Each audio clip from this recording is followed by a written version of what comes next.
By this act, I rule.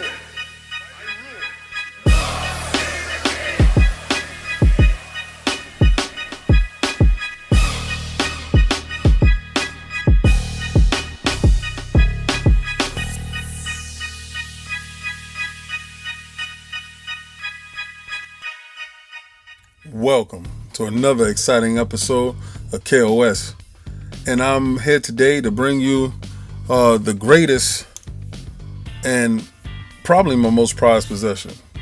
This is what has ignited all of my collection, my statue collection, and has pushed me to the forefront of my genre, to be honest with you.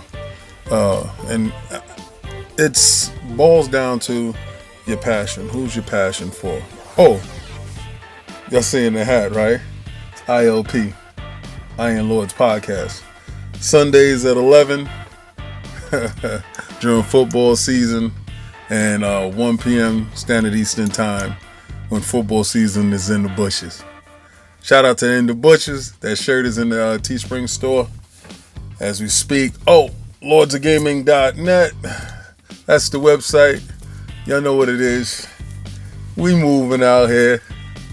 Hey, back to this wonderful statue. Now, a lot of you guys don't understand different stages of the Hulk. The reason why I chose to use this statue first, this is Sideshow's premium format, Gladiator Hulk. The reason why I decided to use this statue first was because, like I said before, it started off everything. I was walking past Forbidden Planet and I saw him in the window. When I saw him in the window, I said, oh my God. I ran in there. I asked the guy the price, and he said an obscene number, and I just looked at him like, wow, okay. I looked at the name who made it, and I went online and found out dude cost that price.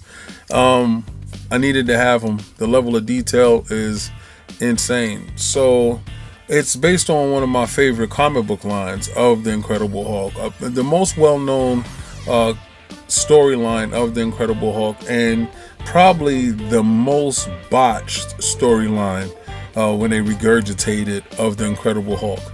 And I'm gonna give you the reasons why Marvel botched it, why Disney botched it, and why Marvel comic books was the true source, and for reasons why they couldn't get it right. But let's get back to Sideshow statue first. I needed to have it, and I went in there. I made an impulse decision. I went to the bank, took out money, had money in my pocket to add to it, and boom, let's make it happen. Brought it in the house, and it's like, wow, where do this guy go? So first and foremost, had to upgrade my living situation. Second, he went through a lot of bumps and bruises. When you first get your statues, your first statue is going to go through a little nicks and cuts, a little bumps and bruises, and along the way he's going to stay with you. And he's no exception to the rule. He has breakage. He's lost a piece of his feather on his head. His horn is out of his head, but he looks just as good as any statue I get brand new out the box with no flaws. The reason why is because it's going to be not another like this statue. This statue is mainly my reason for collecting. So let's give you the story and give you the differences. Marvel has 3 stories of them telling about Planet Hulk. Planet Hulk is the storyline in which Gladiator Hulk has come from. So Gladiator Hulk has come from this storyline, right? And you say, okay, what makes up Gladiator Hulk?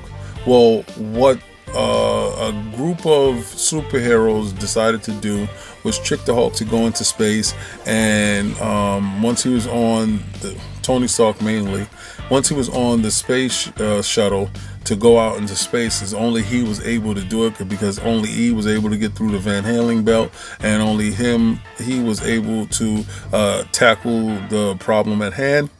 That's what they explained to him, because he was so-called a menace on Earth.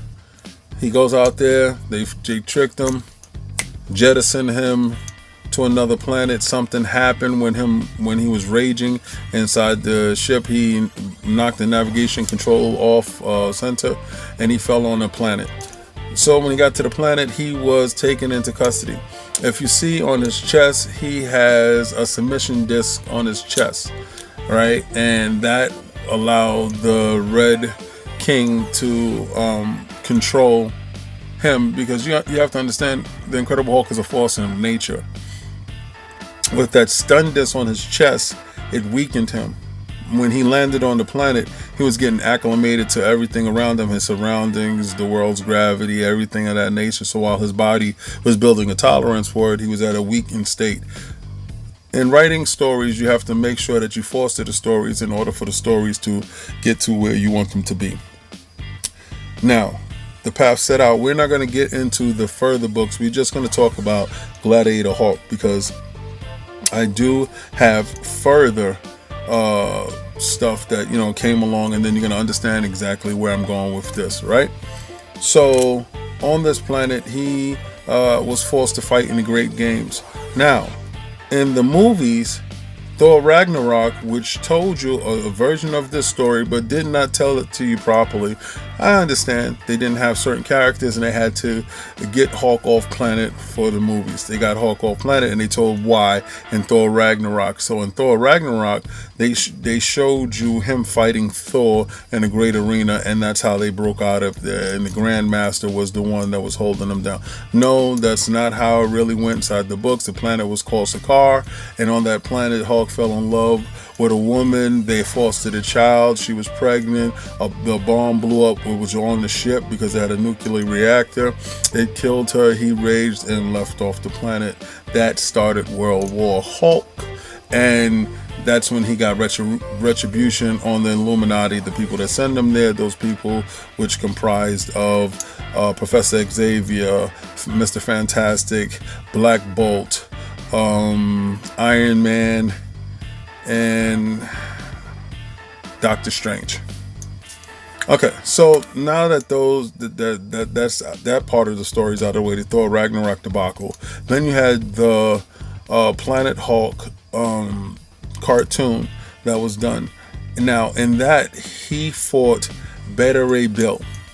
The only reason why he fought Beta Ray Bill in that, because they needed to get a character that they actually owned to show who he was fighting, opposed to who he originally fought in the comic books, right? So it wasn't Thor, so they used Beta Ray Bill. So that's why the universe in the MCU, they used Thor, because in the the MC comic book world, I don't know, they use Beta Ray Bill to further along the story. In the actual book, they use the Silver Surfer, which was called the Silver Savage, and they fought there. And that was to show you how strong the stun disc was, because the Silver Surfer has cosmic powers. Now, I actually have a diorama of that battle of Gladiator Hulk versus Silver Savage, and I will be showing that probably next time or probably thereafter, because that was a sought after Sideshow piece that I wanted. It was a diorama of those two combatants actually fighting from the book, and I thought it depicted them perfectly. So we're going to go over the details of the statue now that I gave you the backlog, right? So the one true story is Planet Hulk, and if you want to have a great read, I suggest you go get that book. When he got to Earth, it was called World War Hulk, because he unleashed war upon the Earth in retribution and revenge for his fallen wife and his child. All right, which we will get to that in another date, because I have a statue that depicts that child, and you will love that statue. The statue is fantastic. So this statue depicts Gladiator Hulk probably before a fight or after a conquest. He has a sword, which you can see has many nicks and cuts on it that he used in battle. It's mixed media. The skirt that he has on it is made out of leather, and it's another material under that, which is very nice. The stun disc actually comes off, that's on his chest. The shield is a second piece within itself. It's made out of many different tones. It looks like brass mixed with copper, mixed with gold, and a silverish finish to give it off a real rustic look.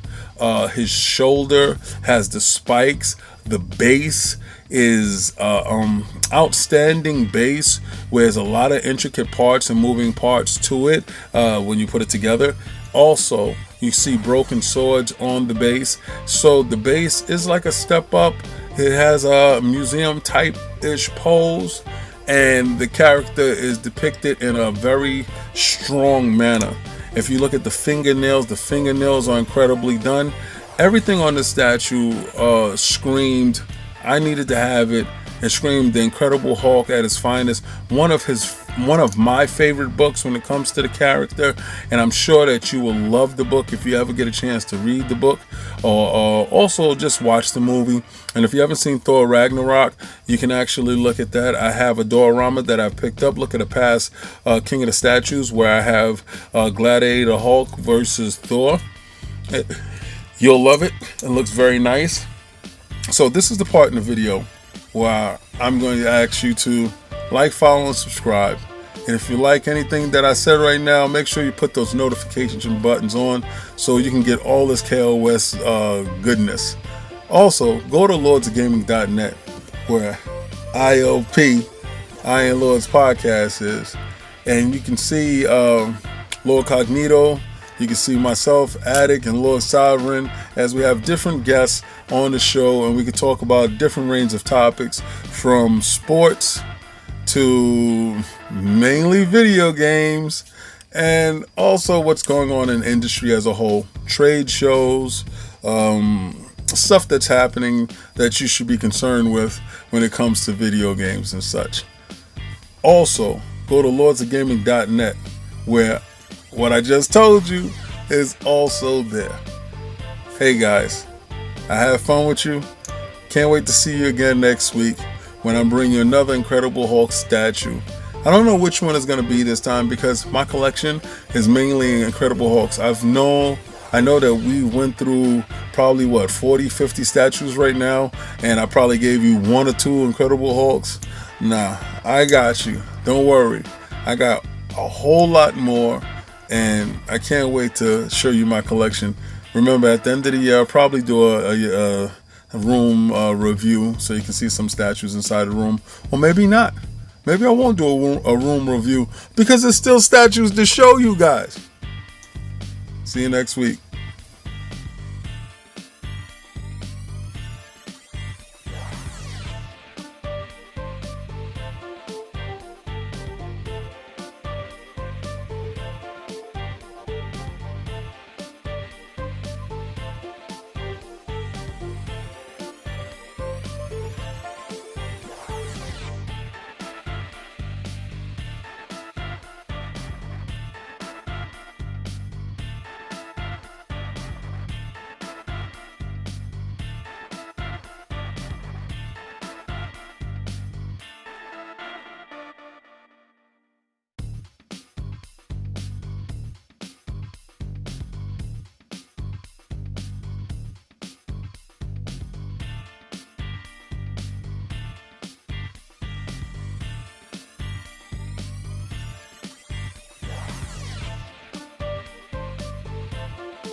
By this axe, I rule.